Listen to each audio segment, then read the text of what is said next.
咱们今天来聊一个可以说是历史上最不可思议的逆袭故事了。你敢想吗？一个当年被所有大国瞧不起的偏远的小国家，最后竟然一步步的把所有对手都给吞并了，成了天下的新霸主。没错，这个国家就是秦国。所以这就引出了我们今天要探讨的核心问题，对吧？一个被大家排挤、根本没人放在眼里的边缘小国，它到底是怎么做到最后主宰了整个天下的？说真的，这听起来就像天方夜谭一样，但答案呢，就藏在那些历史的细节里。想要搞明白秦国是怎么崛起的，咱们得先穿越回去，看看他当时所处的那个大环境。那可是战国时代啊，一个打了好几百年、乱得一塌糊涂的时期。在那个年代，规则非常简单粗暴，国与国之间就一件事儿，打仗。你要么吞并别人，要么就被别人吞并，根本没有中间地带。好，那在这场残酷的生存游戏里，秦国一开始可绝对不是那个被大家看好的选手。咱们来看看当时的实力对比，差距真的不是一般的大。你看啊，秦国它在哪儿？在最西边的犄角旮旯，被中原那些富裕的国家看作是没文化的野蛮人。而反观人家魏国这样的中原强国呢，占据着最肥沃的土地，文化又发达，国力强盛。这么一比，秦国简直就是个不起眼的小透明。所以啊，在那个时候的国际舞台上，压根儿就没人把秦国当盘菜，他就是个局外人，大家都觉得他迟早要完蛋，根本就谈不上是什么威胁。但是你懂的，故事里总有但是。就在所有人都瞧不起秦国的时候，一个足以颠覆整个游戏规则的新思想被带进了这个国家。也正是这个思想，成了整个故事的关键转折点。这个新思想就是法家。法家思想是一种怎么样的哲学呢？这么说吧，它极致的冷酷，也极致的务实。法家的核心观点非常直白，他们认为人性本就是自私的，靠什么仁义道德去教化是没用的。所以唯一管用的统治方法是什么呢？就是用绝对的国家权力，用不讲情面的严酷法律去管住每一个人，驱使每一个人。国家第一，人民第二，传统旧制一概不论。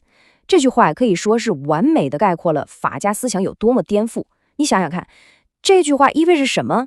意味着为了让国家变得强大，其他的一切统统可以牺牲掉。不管是老百姓的幸福，还是那些流传了千百年的传统规矩，都得靠边站。好了，有了理论指导，像商鞅这样的改国家就开始在秦国搞了一场彻头彻尾的社会大改造。具体怎么做呢？主要就3步。第一，集权，把那些老贵族手里的权力全都收回来，牢牢抓在国君一个人手里。第二，动员，整个社会只奖励2件事儿，要么好好种地，要么拼命打仗。你想升官发财，行啊，2条路，去当个好农民，或者去当个好士兵。第三，执法，用最严酷的法律来治理国家，而且重点是法律面前人人平等，就算是太子犯了法，也跟老百姓一样，该怎么罚就怎么罚。你看，这些改革措施哪一个都非常激进，而且这可不是纸上谈兵，他们是真的从上到下把整个秦国给重塑了一遍，把它变成了一部高效、冷酷而且前所未有的战争机器。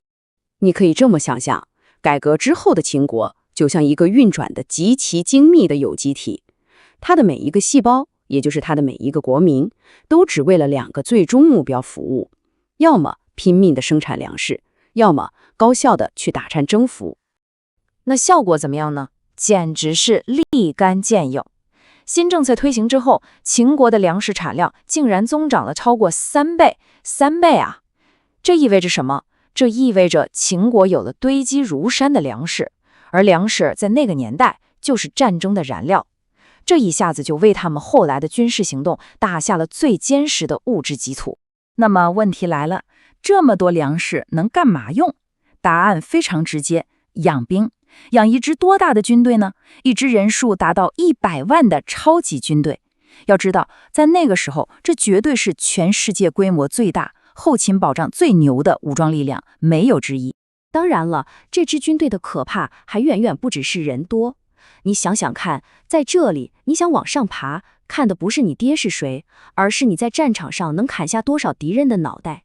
纪律呢，严苛到不近人情；武器呢，是当时最先进的强弩和铁剑。背后呢，还有永远不用担心的后勤补给。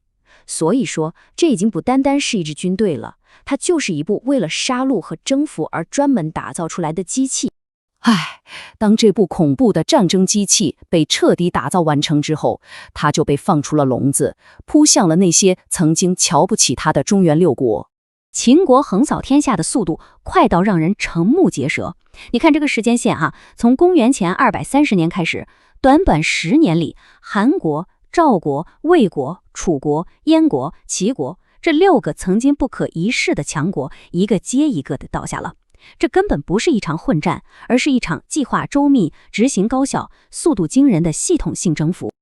这场战争说白了就是2种模式的对决，一边是那些还守着老传统、打仗还讲究贵族礼仪的旧式军队，而另一边呢是秦国这台只认效率、只为胜利的战争机器。结果嘛，根本没有任何悬念，旧的世界被秦国无情地碾成了碎片。最终的胜利到来了，它开启了一个全新的时代，但同时也留下了一份非常复杂也非常沉重的历史遗产。公元前221年，随着最后一个对手齐国投降，秦王嬴政给自己取了一个全新的称号——始皇帝。中国历史上第一个大一统的中央集权帝国就此诞生。那场持续了几百年的战国乱世也终于画上了一个句号。而这可能才是秦国留下来的最重要的遗产。他建立的这一整套中央集权的帝国制度，什么郡县制啊、统一文字啊、统一度量衡啊，这些东西都成了后来2000多年里中国所有王朝的一个基本模板。可以说是秦国第一次真正塑造了我们今天所理解的中国这个干业的雏形。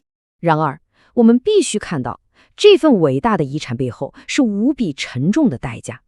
就像有人说的，他们是建立了一个帝国，可代价是什么呢？为了这个统一，秦国用的手段可以说是极端又残酷。在建立一个新世界之前，他们必须先亲手毁灭那个旧世界。这就给我们所有人都留下了一个非常深刻甚至有点尖锐的问题：用一种近乎暴政的方式去换取一个统一安定的国家，这样的代价到底值不值得？历史啊，当然已经给出了它的答案，但是这个问题本身，我觉得直到今天也依然值得我们每一个人去反复的思考。